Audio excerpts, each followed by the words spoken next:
नमस्कार, आप देख रहे हैं बिस्तक। मैं हूं रजत देवगन। आज हफ्ते के पहले कारोबारी सत्र में भारतीय बाजारों में रिकवरी देखने को मिली। जी हां, राहत थी क्योंकि पिछले सत्र में हड़कंप मचा हुआ था, तो आज पुल बैक देखने को मिला। दरअसल हुआ यह कि अमेरिकन मार्केट से संकेत थे ढीले। वहां पर जॉब रिपोर्ट आई थी जो कि अनुमान के मुताबिक नहीं थी, तो अमेरिकन मार्केट्स गिरकर बंद हुए थे। 2.5% ज्यादा तो नैस्डैक ही टूट गया था। हफ्ते के दौरान तो पिछले हफ्ते तो अमेरिकन मार्केट में बहुत बुरा करेक्शन आ गया था। लेकिन आज हुआ क्या, गिफ्ट निफ्टी बताया था कि नीचे जाएंगे 50-60 पॉइंट्स। हम नीचे तो खुले, लेकिन उसके बाद शुरुआती 15 मिनट के बाद ही एकदम से ट्रेडर्स का मूड ही बदलना शुरू हो गया। तेजी के साइड पे सौदे ज्यादा नजर आ गए। पता लग गया कि 24,800 के जोन्स को, 24,750 के जोन्स को संभाल रहा है मार्केट। आज ओपनिंग हुई 24,823 के लेवल पे, उसके बाद जो गोता लग गया वो 24,753 तक ले गया। 24,753 आज के दिन का लो है। और फिर 9:30 बजे के आसपास से बैंकिंग स्टॉक्स में, एफएमसीजी में कुछ खरीदारी होनी शुरू हो गई। फिर दिन के दौरान झटके तो लगे, उठापटक तो देखने को मिली, लेकिन जो हाई लगा दिया निफ्टी ने वो था 24,957। और आज के दिन की जो क्लोजिंग आई है वो 24,936 की आई है। दिन की ऊंचाइयां छूते छूते ही लगभग बंद हुए। 84 पॉइंट्स के गेंस के साथ निफ्टी ने क्लोजिंग दिखा दी। निफ्टी बैंक 540 अंक चढ़ गया। मेन अट्रैक्शन तो यही था, आईसीआईसीआई बैंक के बलबूते चढ़ गया। 51,117 के लेवल पे हुआ है बंद। सेंसेक्स 375 अंकों की बढ़त के साथ 81,559 के लेवल पे हुआ है बंद। एडवांसेस थे निफ्टी के 26, गिरने वाले थे 24। निफ्टी गेनर्स में जो सबसे तेज चला वो था हिंदुस्तान यूनिलीवर, 0.3% तेज हुआ, रिकॉर्ड हाई लेवल्स पे पहुंच गया। और खबर यहां पर ये कि हिंदुस्तान यूनिलीवर ने एक कमेटी बनाई है इंडिपेंडेंट डायरेक्टर्स की, जो कि आइसक्रीम कारोबार की वैल्यूएशन के ऊपर बोर्ड को सजेशन देगी। यूनिलीवर पीएलसी पहले ही मार्च में अनाउंस कर चुकी है कि वो दुनिया भर में आइसक्रीम कारोबार जो उनका है उसको अलग करेगी। तो देखते हैं कि इंडियन बिजनेस, आइसक्रीम बिजनेस की वैल्यूएशन क्या कोट होती है, उसके बाद ही कंपनी जो है वो फैसला लेगी। श्रीराम फाइनेंस 2.25% ऊपर रहा। आईसीआईसीआई बैंक 2% चढ़ गया। असली खेल तो आईसीआईसीआई बैंक में हो गया था, बैंक निफ्टी इसी के बल पे चढ़ गया। आईटीसी का स्टॉक भी तेज हो गया। आज तो एफएमसीजी का बोलबाला था, क्रॉस द बोर्ड खरीदारी दिखाई दे रही थी। आईटीसी भी 2% चढ़ गया। ब्रिटानिया का स्टॉक 2.25% चढ़ गया। निफ्टी लूजर्स में ओएनजीसी दिखाई देगा आपको करीब 3% नीचे। इसके अलावा टेक महिंद्रा 2.5% नीचे, बीपीसीएल 1% नीचे, टाटा स्टील और हिंडाल्को भी दबाव में रहे। एफएनओ गेनर्स में गोदरेज कंज्यूमर, आज एफएमसीजी स्टॉक्स में बहुत अच्छी चाल बनी है। और आप ऊपर के चार्ट तो देखो, वायदा कारोबार पे एफएमसीजी और लिकर स्टॉक हैं। Godrej consumer, HUL, McDowell, UBL, ये सब स्टॉक्स चढ़े हैं करीब करीब 0.3% से 3.25%। इसके अलावा डिक्सन एक और स्टॉक था जहां पर तेजी बनी। एफएनओ लूजर्स में बिरला सॉफ्ट नजर आएगा, 4% ज्यादा टूट गया। पीएफसी 4% नीचे आ गया। ओएनजीसी 3% नीचे, पेट्रोनेट 3% नीचे और ग्रैन्यूल 3% नीचे। मिड कैप गेनर्स में एलेंबिक फार्मा 0.9% चढ़ा है। फिर जुबिलेंट फार्मोवा 8% से ज्यादा चढ़ गया। ये जो मिड कैप फार्मा स्पेस थी एकदम से एक्टिव हो गई। इसके अलावा डीसीडब्ल्यू आज 7.5% चढ़ा है। ग्रीस कॉटन 6% चढ़ गया। एजीआई ग्रीन पैक 5.5% ऊपर। लाओ पाला इलेक्ट्रो स्टील कास्टिंग 5.5% चढ़े हैं। आइनॉक्स ग्रीन 5.5% ऊपर। मॉर्पन लैब्स पीएनबी हाउसिंग 5% ज्यादा चढ़ गया। पीएनबी हाउसिंग तो बहुत ही गजब की तेजी शो कर गया पिछले कुछ हफ्तों में। जीआईसीआरई आज 5% चढ़ा है और कावेरी सीड 0.5% चढ़ता हुआ नजर आया। मिड कैप लूजर्स में वीएसटी इंडस्ट्रीज 0.9% नीचे, जेडब्ल्यूएल 7% टूट गया। अशोका बिल्डकॉन 6% नीचे, आशापुरा माइनकैम 6% नीचे। EIL, home first, ITD cementation, vector food 5% ज्यादा लुढ़क गए। गॉडफ्रे फिलिप्स पिछले सत्र में बहुत तेज था, लेकिन आज प्रॉफिट बुकिंग हो गई।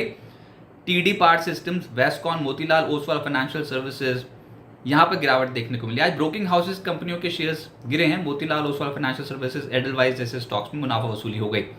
एफएमसीजी स्टॉक्स छा गए आज मार्केट में। सबसे तेज चला है गोदरेज कंज्यूमर 4% ऊपर, डाबर 3% ऊपर, यूबीएल 3% चढ़ गया। एचयूएल निफ्टी का ही टॉप गेनर बन गया। McDowell, Varun beverages, ITC, Britannia सब स्टॉक्स एक्टिव। फाइनेंशियल्स में श्रीराम फाइनेंस सबसे तेज चला है 2.25%, आईसीआईसीआई बैंक 2% ऊपर, चोला फाइनेंस 2% चढ़ गया। Kotak bank, ICICI prudential life, axis bank 1% से 1.5% की चाल दिखा गए। LIC housing finance, Muthoot finance, HDFC bank, यहां पर तेजी बनी। एसबीआई का स्टॉक जो पिछले सत्र में बहुत बुरी तरीके से टूटा था, आज निचले स्तरों से थोड़ा संभलने की कोशिश कर रहा था। आईटी स्टॉक्स में आज गिरावट देखने को मिली, जिसमें टेक महिंद्रा 2.5% नीचे, एम्फोसिस 1.5% नीचे, कोफोर्ज 1.5% नीचे। इसके अलावा विप्रो, एलटीटीएस, एचसीएल टेक यहां पर दबाव देखने को मिला। मेटल्स में भी आज दबाव दिखाई दे रहा था। NALCO, NMDC, Hind zinc, Tata steel, Hindalco, steel authority, Hind copper, JSL कहीं संभलने का नाम नहीं था। ये सब स्टॉक्स आज गिरे हैं। ऑयल एंड गैस प्ले भी नेगेटिव हो गया, जिसमें पेट्रोनेट 3% नीचे आ गया, ONGC 3% गिर गया, HPCL 2.5% नीचे, कैस्ट्रॉल 2% नीचे बंद हुआ है। गेल, GSPL, IGL इन सब स्टॉक्स पे आज दबाव देखने को मिला। अदानी टोटल गैस, BPCL 1% से 1.5% टूट गए। सरकारी खेमा डिसअपॉइंट कर रहा था। सतलुज जल विद्युत निगम 3% टूटा है। NLC इंडिया 3% नीचे आ गया। ONGC, NBCC जैसे स्टॉक्स पे दबाव था। कोची शिपयार्ड, NHPC, NTPC दबाव में रहे।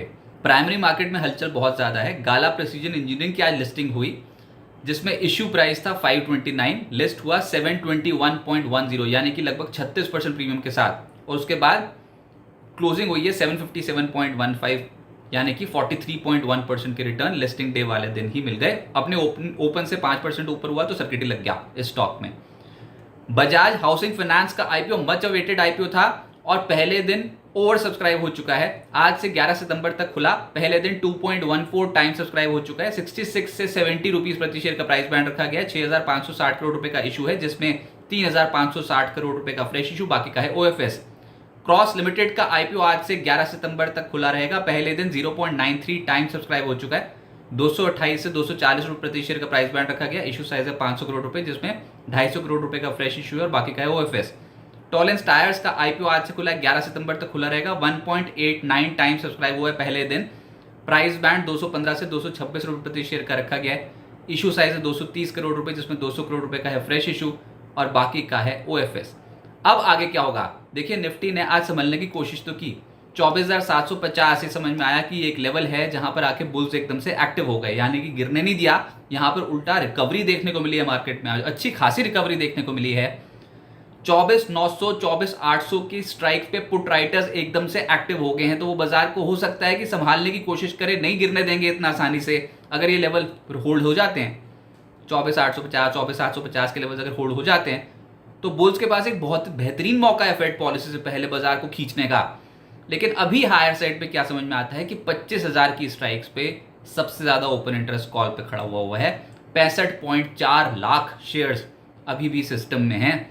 ये बाजार को ज्यादा ऊपर नहीं जाने देंगे। अगर ये लेवल्स टूटते हैं, 25,050, 25,110 का लेवल अगर टूटता है, तो उसके बाद शॉर्ट कवरिंग बाजार पे आ जाएगी। देखते हैं, इसके लिए तो इंटरनेशनल सपोर्ट बहुत ज्यादा जरूरी है। निफ्टी की 20 दिनों की औसत जो है उसी के आसपास सपोर्ट लेने की अभी तैयारी है और आज हमने उसको रिकॉन्कर कर लिया है। वैसे आज ICICI बैंक, ITC, HUL का सहारा मिल गया मार्केट को, इनकी वजह से तेजी बन गई। लेकिन जैसे हमने बताया कि बाजार थोड़ा फंसा फंसा सा महसूस कर रहा है।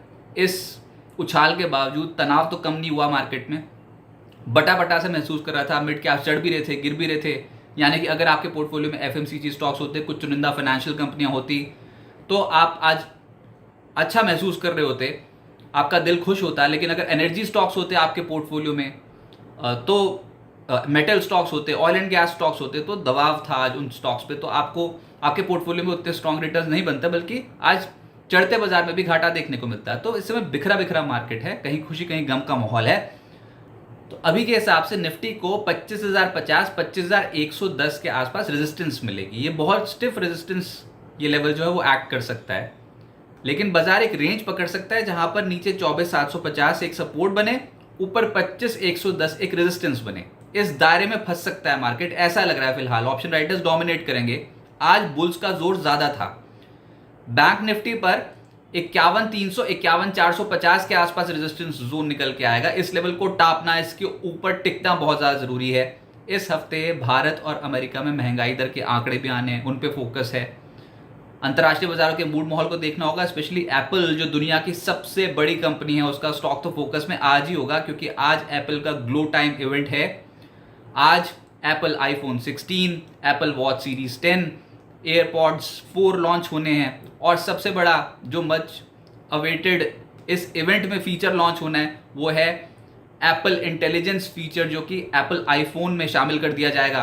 तो आज एक बहुत बड़ा इवेंट जो अमेरिका में होने वाला है, तो इस पे तो नज़र जाएगी और दुनिया की सबसे बड़ी कंपनी का ये इवेंट है, तो देखना होगा कि एप्पल का स्टॉक कैसे रिएक्ट करता है। बाजार को फिलहाल इंडियन मार्केट को संभलने में थोड़ा समय लगेगा। उछाल में बिकवाली हो सकती है, सपोर्ट में खरीदारी होगी, तो आप भी बिल्कुल यही पैटर्न रखें।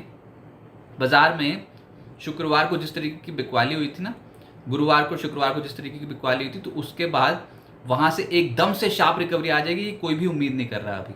तो हायर साइड पे जाएंगे तो बिकवाली होगी, फिर जब एक डिप आ जाए तब अपनी पोजीशंस धीरे धीरे करके बनाएं और अच्छी फंडामेंटल वाली कंपनियों में सिस्टमैटिकली टुकड़ों में चरणबद्ध तरीके से अगर इन्वेस्टमेंट इस समय करेंगे तो नैया पार लग जाएगी। तो कोई डिप आए उसका इंतजार करें और सपोर्ट जोन्स के आसपास खरीदें। बिस्तक आपके लिए लाया है प्रीमियम मेंबरशिप प्रोग्राम, जहां आपको मिलेंगे कई सारे फायदे, जिनमें मार्केट न्यूज़लेटर, लाइव चैट पर आपके सवालों के सबसे पहले जवाब, मार्केट आउटलुक, वीकेंड पर मार्केट स्कैन, एंकर्स के साथ चैट और भी बहुत कुछ। इस प्रीमियम सब्सक्रिप्शन में 3 तरह के प्लान्स हैं, सिल्वर, गोल्ड और प्लैटिनम, जिनकी शुरुआत मात्र 159 रुपए महीने से होती है। इससे जुड़ना भी बेहद आसान है। बिस्तक के YouTube चैनल पर जाएं, ज्वाइन बटन पर क्लिक करें और अपना प्लान सिलेक्ट करें। बस बन गए आप हमारे प्रीमियम मेंबर।